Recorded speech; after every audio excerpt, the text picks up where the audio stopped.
First of all, I want to thank the Historical Society and the library for inviting me here. I'm also extremely happy to be here because of first of all, I certainly like giving these talks, but this has a special significance in that this talk was originally scheduled for March 12th, 2020. That morning, I got an email from the director of the library saying that out of an abundance of caution, this is the exact wording, that as of the library will be closing this afternoon and all evening events, this was scheduled for the evening, are canceled. And so I said, well, we'll be rescheduling maybe in a few weeks or something like that. And here we are 3 years later, and I'm very happy. They did reach out to me here and asked if I wanted to do it as a Zoom presentation, and I said, I've had enough experience with those. So I said, when you can do this live and in person, I'll be happy to be back, and here I am today. So this is great. All right, the railroads of Tewksbury and Wilmington. I'm going to look at how these railroads first got there in the first place, what happened to them. But I think there's also some lessons for our own time of two things. One, how we deal with new technologies, and the other thing is how business competition shapes the use of that technology. That's the historian camp here. So let's get started. In the year 1830, the Massachusetts state government sent out a memo to towns asking that all towns in the state supply maps of the roads and the forests of their towns. From those maps, a few years ago, some good folks at Harvard University scanned all of those maps into a digital database, which is using a technology called GIS, and using the map-making software, I generated these maps here. And this shows you, before the railroad, the dense network of local roads. Now you notice a couple of interesting things. These boundaries are also as of 1830. You notice how huge Andover is because there's no North Andover, no Lawrence at this time. Same thing, Tewksbury is larger because it includes what's now the Belvedere section of Lowell. The original Lowell, of course, was only from Chelmsford. And but what's interesting about this network is that this is what people relied on to get around before the railroad. In 1830 is significant because it's only a few years before the railroad starts to reshape the transportation patterns of New England. And you've got to remember that most of these roads, pretty much all of them, were simply dirt roads used only for local agriculture use. Relatively few people could afford a horse and a carriage. So most people just walked or rode in wagons. And the problem was that these roads were very indifferently maintained. Each town maintained its own roads. And typically the way they would do it was people would pay off their property taxes by working on the roads a few times a year. This was done very reluctantly. It wasn't done very well. It was done by amateurs, basically. And that's what the roads reflected. In some parts of, the good news was in the winter, things were much better because they were frozen over. In March, they were pretty much impassable on that. There's no Middlesex Canal. That's right, because I'm not showing any roads here. I mean, this is just simply the roads. I'm going to get to the Middlesex Canal, so. Now I'm just showing you. And I don't mind what that gentleman just said, but in general, do you want people to hold I probably prefer to wait till the end because, like, for example, that question, I am going to get to the canal. Actually, the next slide is on the canal, but that's okay. The other thing that's interesting about these roads is most of these roads have been around for a long time, maybe 200 years in some cases or more. But every so often you see these very unusual, let's see if I can get this thing to work here. You've got these straight lines going here, and there's a few of these you'll see. And what those straight lines represent are, as we'll see, turnpikes, and we'll show you those in a minute. Since we brought up the Middlesex Canal, the Middlesex Canal was built in 1803 from Charlestown to Middlesex Village. The strategy of the people building the canals were to intercept the traffic coming down the Merrimack Valley from New Hampshire and divert it directly to Boston rather than going down the Merrimack River at the time. Canals were something that had become very popular in England, and that technology was closely watched in the United States. Another technology that has probably an even more greater impact was the development of turnpikes, another technology borrowed from England. And the idea of the turnpikes was basically building roads designed for long distance travel, designed for get from one point to another, to not necessarily just simply connecting local farm roads. And you'll see that this is a map, early 19th century, shows you all the lines coming out of Boston. And one of the ones that goes through is the Middlesex Turnpike that goes up here from Boston up to the New Hampshire border. And the turnpike opens 8 years after the canal, going from Boston upwards, pretty closely parallels the canal to the town of Chelmsford.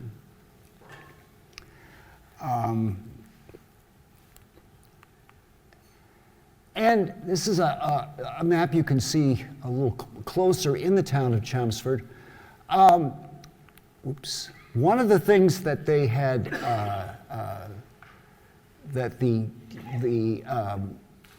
before the canal had opened, a canal had been built in this part of Chelmsford, East Chelmsford, to go around the falls at Pawtucket Falls, which were a significant barrier to going any further up or any further down the Merrimack River.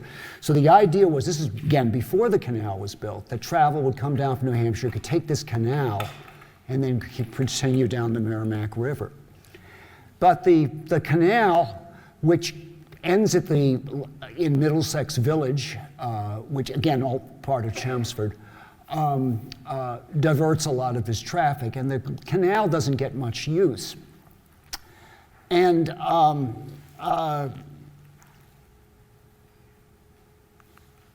so in 1814, a group of Boston merchants, who were later on called the Boston Associates, opened one of the largest factories yet built in America in Waltham, Massachusetts. And the idea of this was to what was called integrated production of cloth. This would involve everything from simply taking the raw material, spinning it into strands, and then weaving that into cloth, and then dyeing the cloth, all in one facility. All those steps had previously been done separately, but this involved massive amounts of capital. It also involved a new workforce. And their idea was to use young women from the farms and recruit them. This was all done in Waltham, and this mill opens up in 1814. Problems right away. There's not much power. The Charles River, which was powering, these mills, first of all, are powered by water power. The Charles River doesn't have much of a drop there. So they look around for another site, and they discover that at Pawtucket Falls, the Merrimack River drops quite a lot, and it's discovered that this old canal, which has already been built, is for sale. So what they do is they end up buying this old canal and relocate their businesses here, and they call this the new city of Lowell, Massachusetts, and it opens up in 1826, incorporates as a town. By 1836, it's a city. Within a few years, Lowell is like the third largest city in the state, and it didn't even exist. It was just part of Chelmsford before that. But the problem that develops very early is that with all the existing means of transportation, the river, the canal, the turnpikes, they simply weren't adequate for the amount of traffic that the mill was generating. Both raw materials coming in, all that cotton coming in from where? From the American South. The slaves grew this cotton in the South, and this is brought up to Lowell. And then the cloth, which is large, bulky, has to be taken out of the mills as well.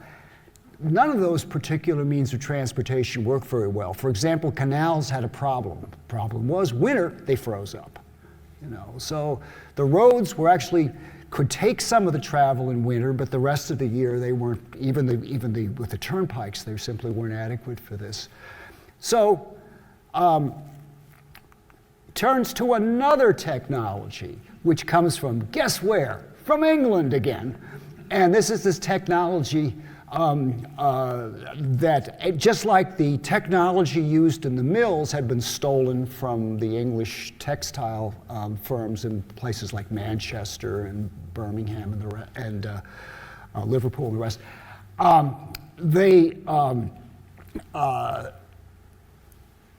they also borrowed this other technology from England. And we hear a lot today about technology transfer, the Chinese stealing our technology and so forth. That's kind of the way we did it, but I'm not going to talk about that.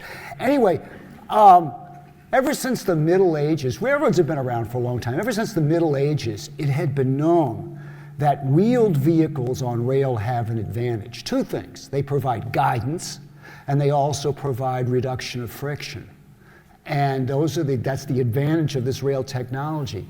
And you see here, this is basically where Disney probably got the idea for Snow White and the Seven Dwarfs. That's from the Middle Ages. People were using this for mining purposes. We're using these rails. Now, the early rails involved wooden rails, okay? And gradually in England, they start developing the technology. One of the things that was the first American railroads are very early. They're about around 1800. The Granite Railroad in Quincy was not the first American railroad, not by a long shot. There were actually earlier railroads in Massachusetts. And what they involve, look at this poor horse here, struggling with this huge load, but of this case were rocks. Could be transported by this because of the reduction in friction and the guidance and so forth of the railroads. In the 1820s, the first what are called common carrier railroads up in England with steam power. And this, by common carrier, we means they carry both passenger and freight, and they carry all comers. It's not just simply, the earliest railroads have been closed systems that basically to transport, let's say, rocks from one point to another point. But these railroads will take both passenger and freight. Now you notice a couple things about this picture, just how the scale of this locomotive, how small it really is. And that was true of the very earliest of the technology. But it's the idea of using the steam locomotives on iron rails to transport fairly long distances. In 1830 and 1831, Commonwealth of Massachusetts charters the first 3 intercity common carrier railroads. And they are short lines designed to connect Boston with 3 major nearby cities. So we start with the Boston and Providence, the Boston and Worcester, and the Boston and Lowell Railroad. Not a lot of imagination there in their names. The amazing thing is that Lowell, although it's only 10 years old, is one of the first 3 cities to get these railroads. And the other 2 are about 40, 45 miles out of Boston. Lowell's less than 30 miles from Boston for that. All of these are completed by the year 1835. Now here's something interesting. Even though we took so much of this technology from England, they actually developed faster in the United States. Believe it or not, Boston gets railroads earlier than London does by more than a year, okay? Not usually commented, because almost all the early growth railroads in England are in the north part of England. The Boston and Lowell Railroad is one of these 3 railroads built in 1835. You'll notice it very closely parallels the Middlesex Canal. To this day, if you look really carefully on taking a train from Lowell to Boston, you can see parts of the old canal still there. And very, very quickly, it puts both the canal and the Turnpike Company out of business. Remember, the Turnpike is a private company, charges tolls, and they both get out of there. The Turnpike fails around 1840, so only about 5 years after the railroad opens up. The canal hangs on until 1851. Now, the legislature, in its infinite wisdom, had granted the Boston and Lowell a 30-year monopoly on travel to Lowell, between Lowell and Boston. So they get this exclusive right to this. And this was common in early charters to give limited monopolies to encourage the development of this. By 1840, we have the Boston and Lowell is joined by several other local railroads. The first two of these railroads were dependent on the Boston and Lowell and used the Boston and Lowell to reach Boston. The earliest was the Andover and Wilmington, this little branch built from Wilmington up to Andover. And eventually that was extended a year later to Haverhill, and by 1842 it was extended all the way to Berwick, Maine, and merged with a New Hampshire company under the name of the Boston and Maine. And this has continued into the 21st century under that name. The branch to Lowell was extended a few years later, actually in 1838, was extended up here into New Hampshire. And the Boston and Lowell becomes the Granite State's first railroad. So if you're looking for that, so that's the first time that we get this. This all becomes part of a single entrance into Boston. In 1838, another line is chartered out of Boston, coming up from East Boston up to Salem, and then a year later it goes up to Ipswich and then Newburyport, and this is the Eastern Railroad, this is called. By 1850, these are joined by more railroad construction, as you will see at this. So you can see the difference between this and this. Meaning the 1840s is a period of extensive railroad construction. In New England, the big periods are the 1840s and the 1870s. So lots and lots of your railroads date from one of those two periods for that. Now, what is happening? Why are we getting all these new lines? Well, the technology is advancing. The locomotives are getting larger and closed cabs and the rest and cars. But what's happening is a competition between three major railroad systems. Actually, there's a fourth. And the one down here, the line to Concord is the Fitchburg Railroad between Boston and Fitchburg, and that's a whole separate system. But to simplify things, I'm going to talk about these three systems. By railroad systems, we mean collection of short lines that are put together and expanded until they cover larger areas. And what you can't see on this map is each of these railroads, these are the beginning of their systems, but they extend way beyond this map. So there are actually three large railroad systems emerging by 1850. The first is the Boston and Lowell system, which comes up to here and has a line extended, goes up, we've already seen with its based on its monopoly in Lowell, but also more importantly, it's getting a lot of traffic down from New Hampshire. And what will happen is it'll connect with what's called the Concord Railroad in New Hampshire and gets a significant amount of that traffic. The Boston and Maine, which started off on this Andover and Wilmington branch, has become a major rival to the Boston and Lowell. For one thing, it now has its own entry into Boston. So it abandoned the connection between Wilmington and Wilmington Junction here. It's now built its own direct line through Wakefield and through Malden and so forth into Boston itself. So it's not dependent on the Boston and Lowell. At the same time, it's expanded it's built a line between Manchester, between Lawrence and Manchester, and so it can compete with the Boston and Lowell for some of that traffic.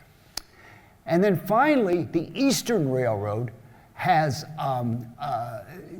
built its lines for here. Now, and has expanded its lines as well. Now, what the significant development is 1847, Lawrence is incorporated in here in 1847.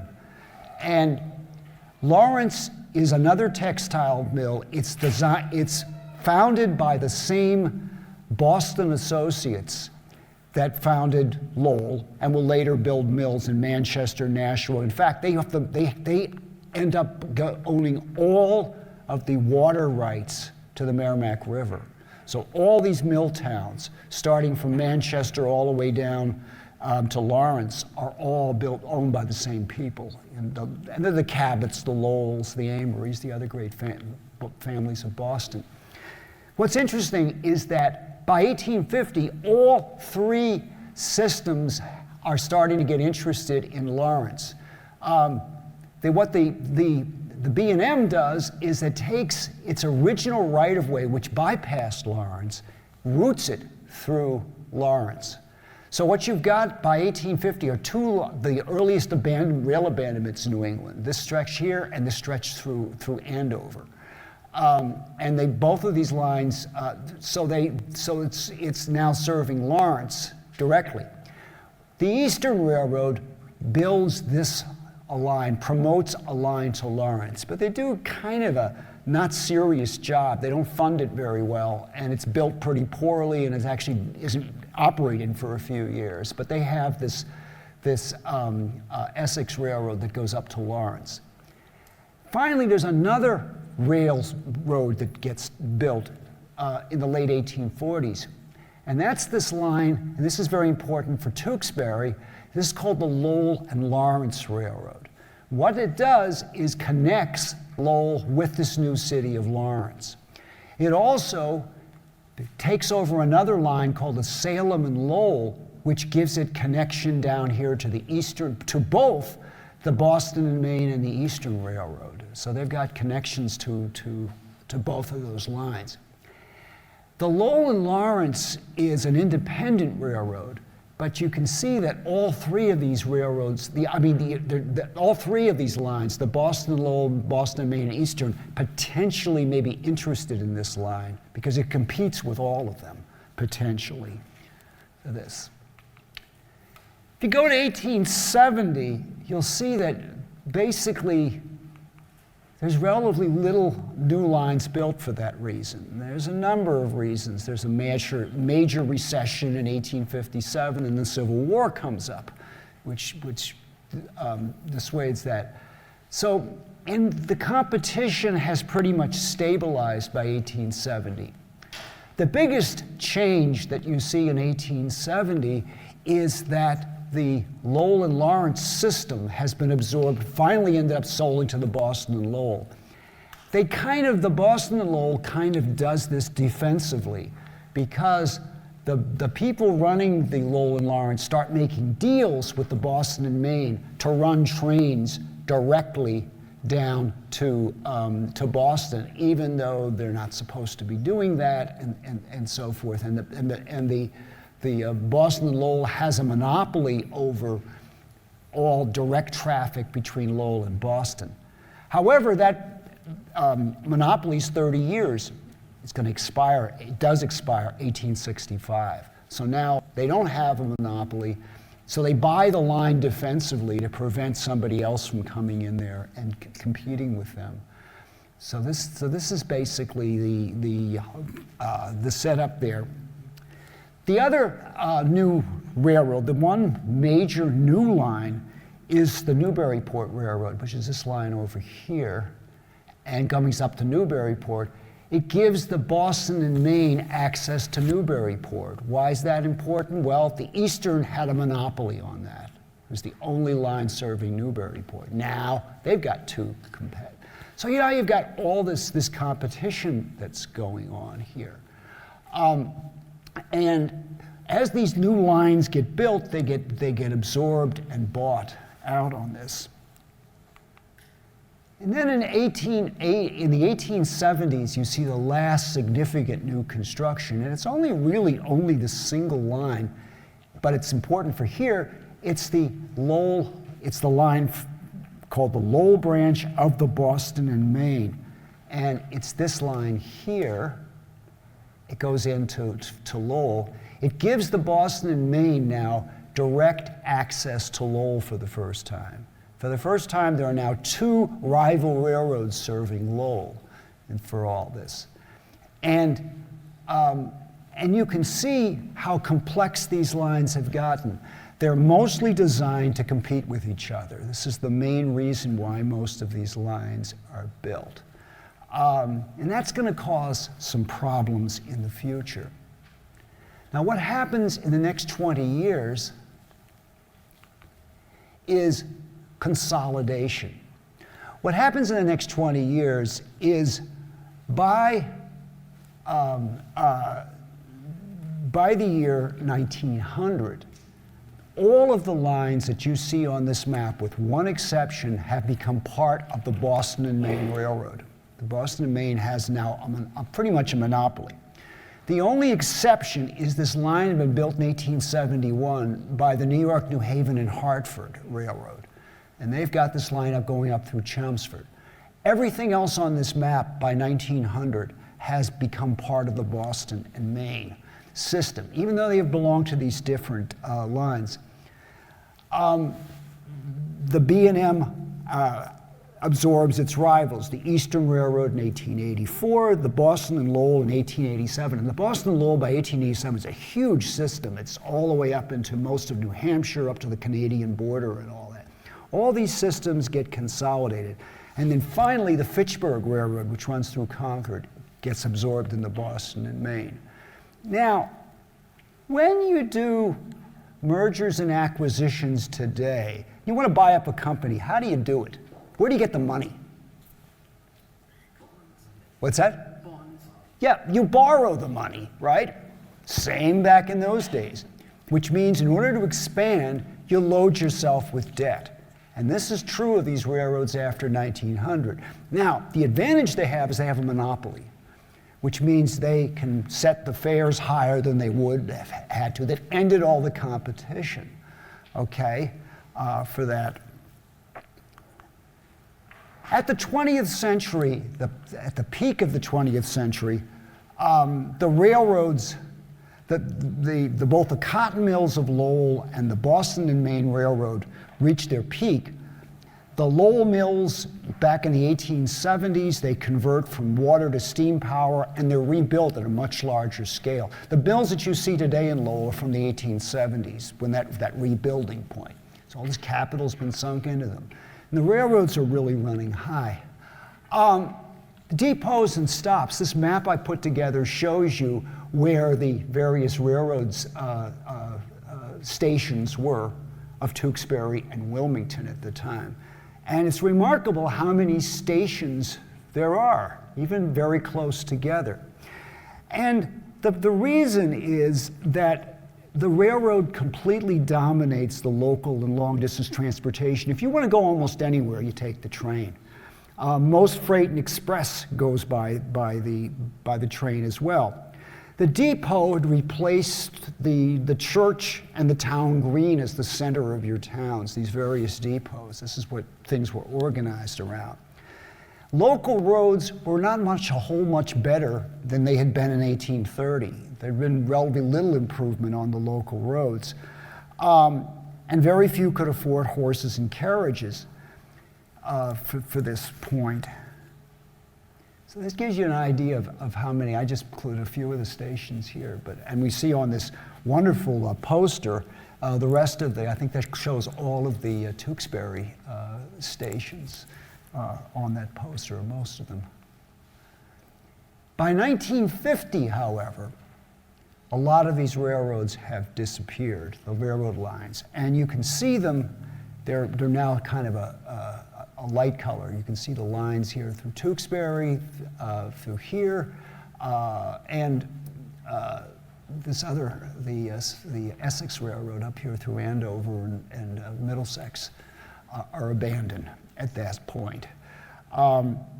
These are all from the 1920s. Most of the Salem and Lowell branches abandoned in the 1920s, the Essex in 26. But some of the old lines in Tewksbury survive and will survive into the 21st century, actually. And here we are in 2023, and the railroad abandonments have continued. What we have over here is now the Bruce Friedman Trail, which was the former New Haven branch up to Lowell, and the remaining branches in Tewksbury have been abandoned for that. And you'll see that roughly almost half the railroads that you're seeing on this map are now abandoned. So what happened? Why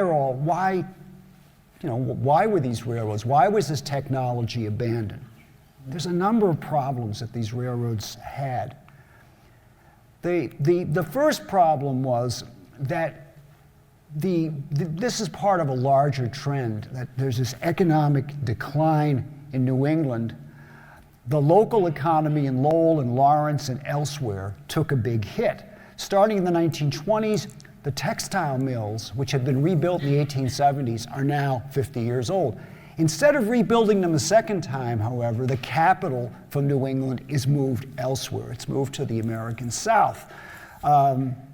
Lower costs, taxes, wages, hostility to labor unions in the South, all reasons why the textile industry relocates in the South. And of course, in the last 30 years, relocated overseas for that. So you basically have that background of economic decay that lasts well into the 20th century for that. So you've got that problem. But there's other problems with the network itself. This is this extremely dense network, and the railroads have a monopoly. But the question you start looking at this map is you say, well, wait a minute, why do they need all these railroads here? Well, they don't.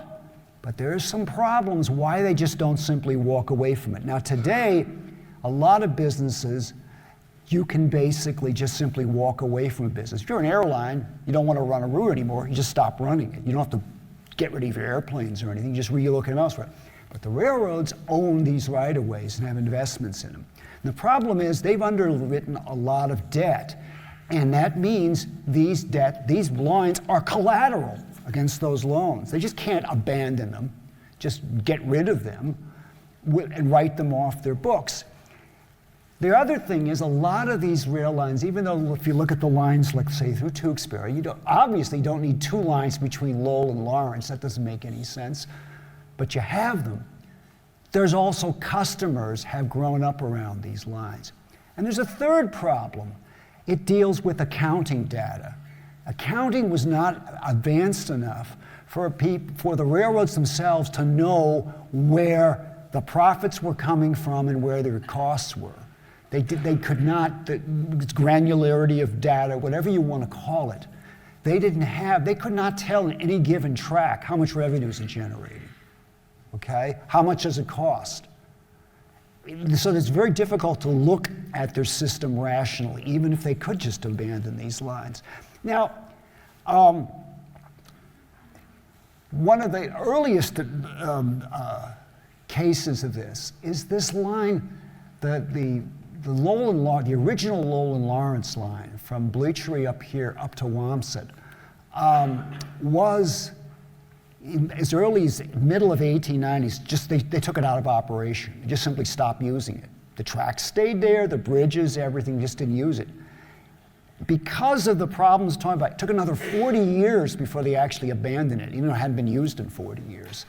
That was rare. Most of the other places, the lines continue in business. There was another problem. The railroads faced another technology. And this comes up in American history a couple times. Just as you're getting a monopoly situation, another technology comes up. And this technology is electric traction, the idea of the trolleys.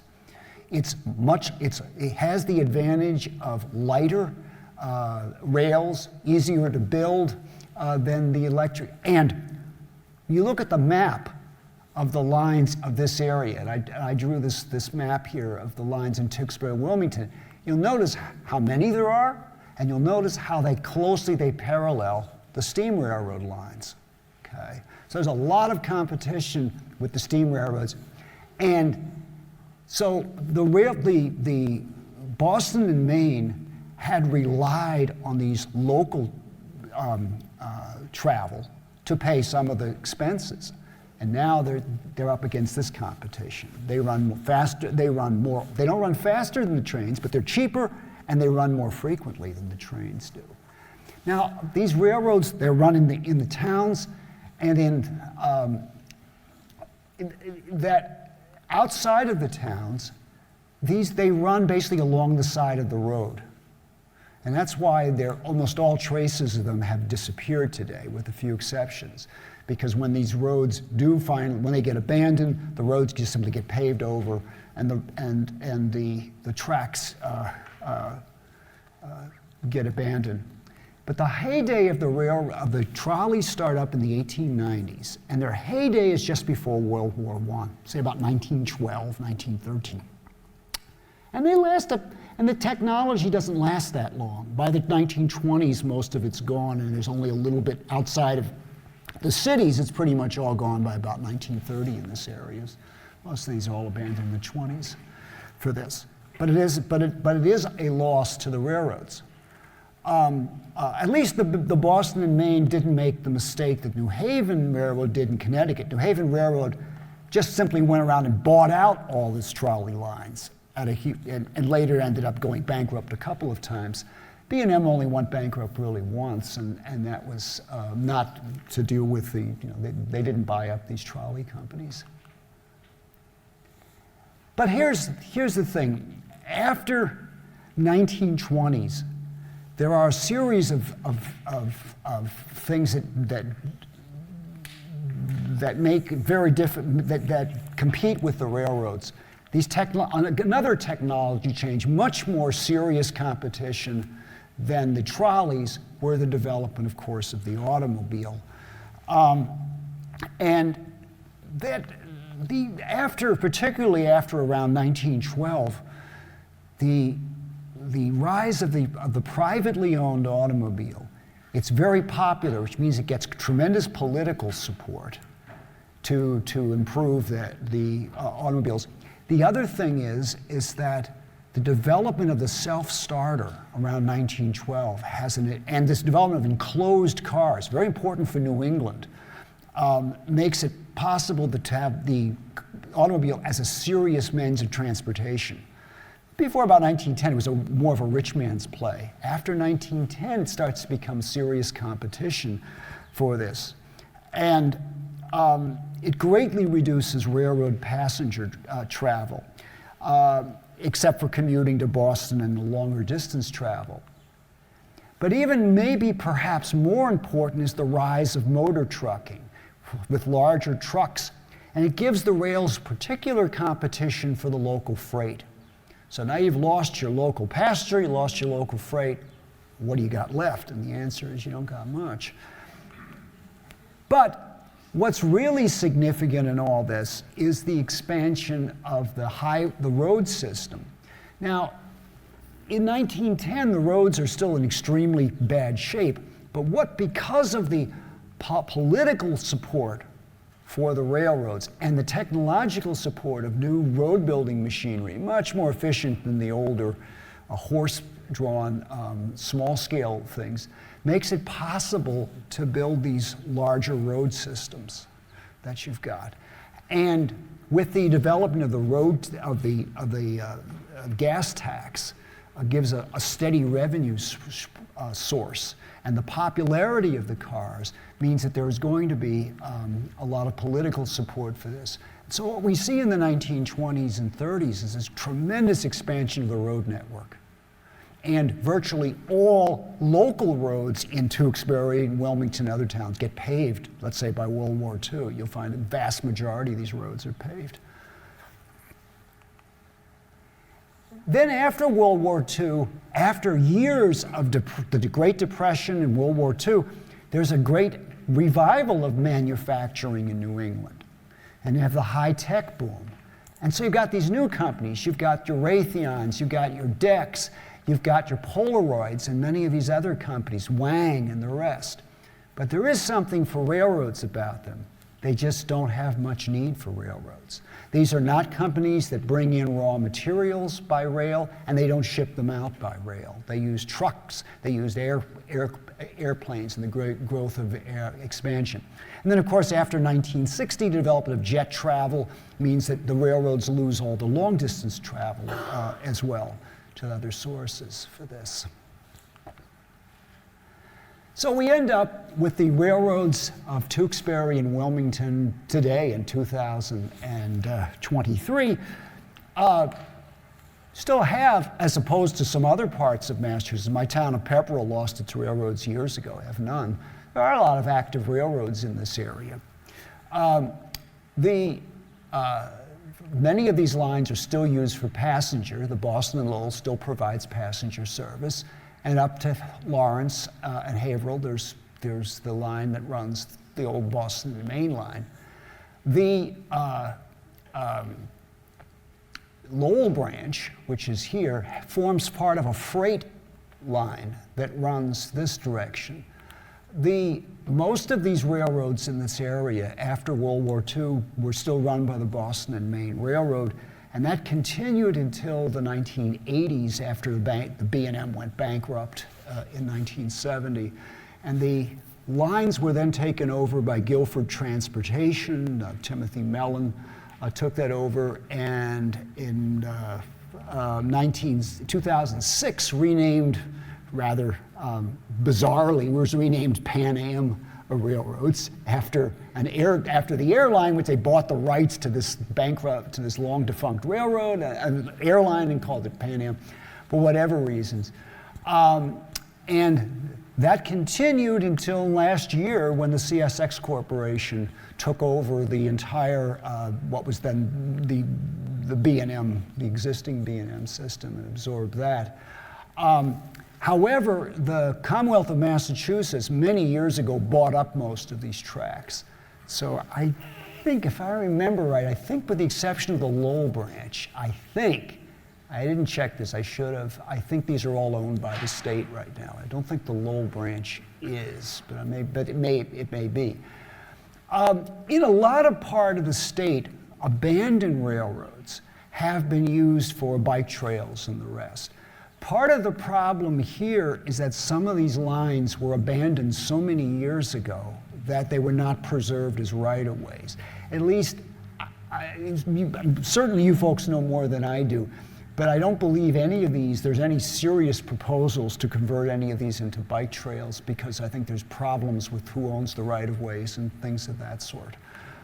But we can talk about that perhaps afterwards.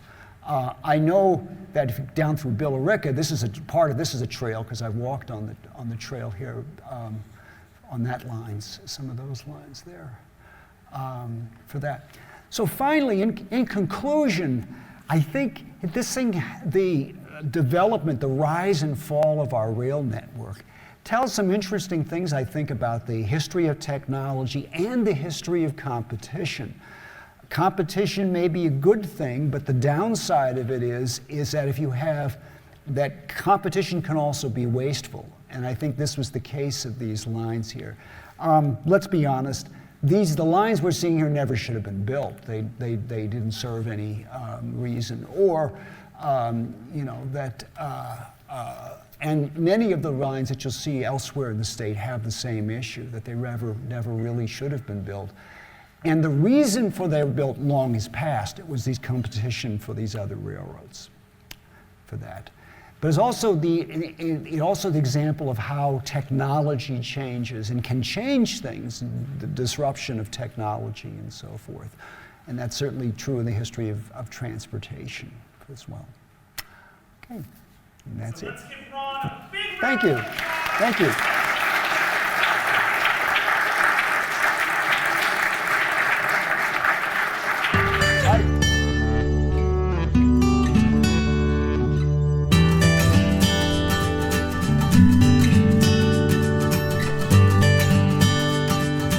Bye.